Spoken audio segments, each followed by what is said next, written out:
This guy was just like 3 months, like he was trying to make himself as non-existent as possible. That's what people with social anxiety do. Namaste guys, how's it going? Gonna make this video quickly in English because I made it in Hindi and uploaded it yesterday. All right, and it's about a client call which I had around a couple of days ago that lasted really long into the night. All right, and what was it about? It was about this guy who had grown up with a friend of his and is basically quite insecure and jealous of him because that guy has gone on in life to become socially comfortable, to become successful, to become someone that people know. And even though all the other factors between this guy and the client of mine who called me are the same, as in they went to the same university, they went to the same diploma course after that, they live in the same area, they travel together every day to office because now even their office is the same, their boss is the same, everything is the same. But my client is basically nobody and that guy is somebody. All right, so that guy has friends, that guy gets all the good news first, all the gossip first, he's the center of attention, and even the boss gives him all the work and everything. So what is happening? The client of mine, what is happening with him is that he's feeling incredibly insecure and he feels that this is unfair. All right, that how is it that we grew up together and he's got all of this and I've got nothing. All right, so what is his view like? His view is full of negativity, hatred, insecurity and jealousy, and all directed towards his friend secretly, who is actually at no fault whatsoever. All right, I asked him that, is there a point of you having all of this insecurity and all of this negativity towards this guy? Is it because of him that you're a nobody today? Is it because of him? Did he do anything directly or even indirectly to you that you basically remain stagnant and dead in the same position where you've always been? Because they went to a school where even the girls were not that good. So, you know, they didn't have any motive only of learning how to become better with girls. And then like after that, you know, the job thing started, the career thing started, life just went on and on. But this guy as a personality remained the same, whereas his friend was an extroverted, center of attention, charismatic kind of a person. All right, so this guy has now stopped talking to his friend for almost 2-3 months and has basically been in his own shell. All right, and not doing anything about it. And the only thing he does about it is he asks me, how do I handle this insecurity and jealousy against my friend? Now, what he needs to understand is that there is no point of that question which he asked me of learning how to handle the insecurity and jealousy against his friend, because that's just a symptom. All right. What is the cause? The cause is that this guy has not done anything to change his life and improve his personality. Now, how he has been dealing with this friend is that over the past 2-3 months, he has been completely ignoring him. All right, observing him from the sidelines, not talking to him directly, and that other friend has sensed that there is a lot of awkwardness between them, and even he's not doing anything about him. And why should he? Like, it's none of his fucking job. All right, it's not his job. So what's happening? Basically, this guy is asking me, how do I sort out the insecurity and jealousy with my friend? I'm telling him, fuck that. Why? Because you need to improve in a lot of different areas. So he says, that's the first thing that I want to do. And the second thing which I want to do is I want to become socially more comfortable. I want to become more comfortable at talking to new people. I want to become charismatic. I want to become the center of attention. How do I do that? How do I become more easygoing? How do I not be afraid of fucking up and failing in front of people? All right, from stupid mistakes to whatever. I told him that the guy who in your head you have turned into a demon. All right, because like this guy, even while talking to me, he was shaking, right? Like I could sense that he was shaking and he had so much fear against his own friend that I was just thinking of the word brotherhood, right? And I was thinking what a fucking joke this is, because here there's this guy who in his mind is a demon and he's the fault, he's the cause of all the bad things of this guy's life.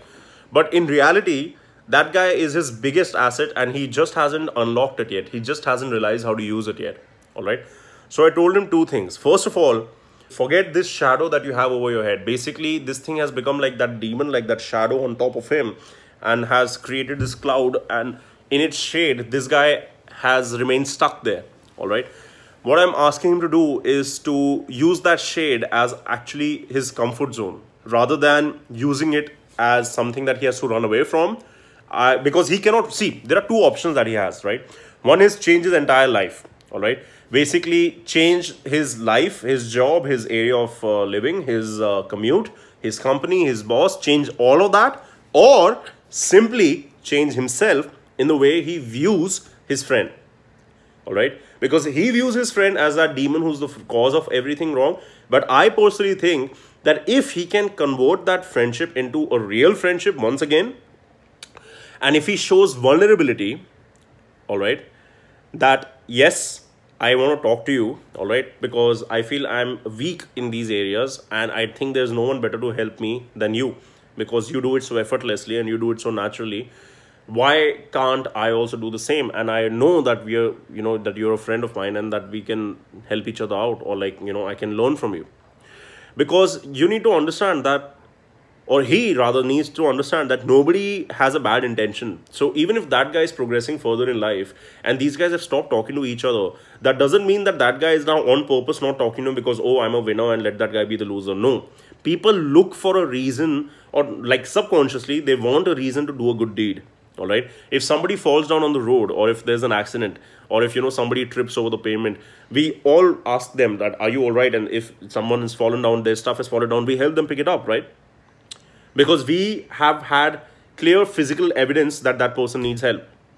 Now, this guy living in his shell, how does he handle it? And how does he expect the friend to know that he needs help? Because, you know, to that other friend, there's no clear physical evidence that this guy is going through shit, because this guy is just withdrawn into his own shell. He has stopped all communication, all contact.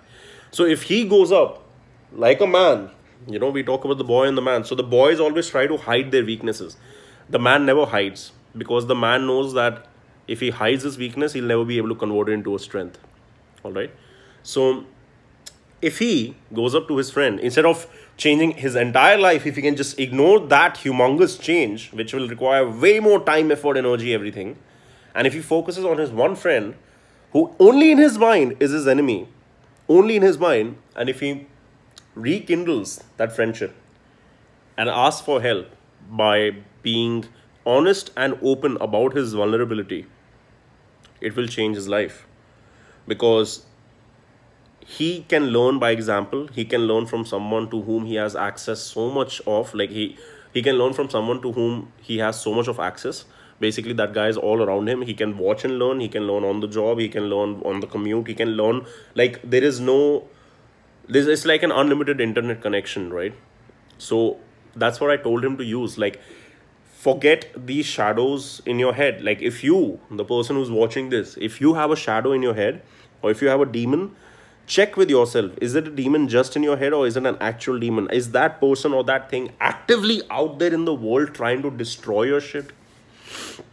Most of the times, no. No. Because people have to build their own fucking shit. Alright? And people have too much on their plates anyway.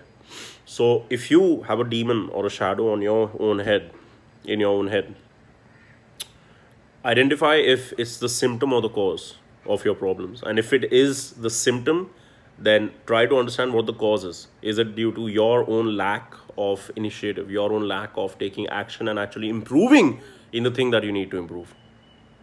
And start doing that. Because if you are going to remain stuck in that zone where you're afraid of the shadow and you're trying to hide away from it, because this guy was just like 3 months, like, he was trying to make himself as non-existent as possible. That's what people with social anxiety do.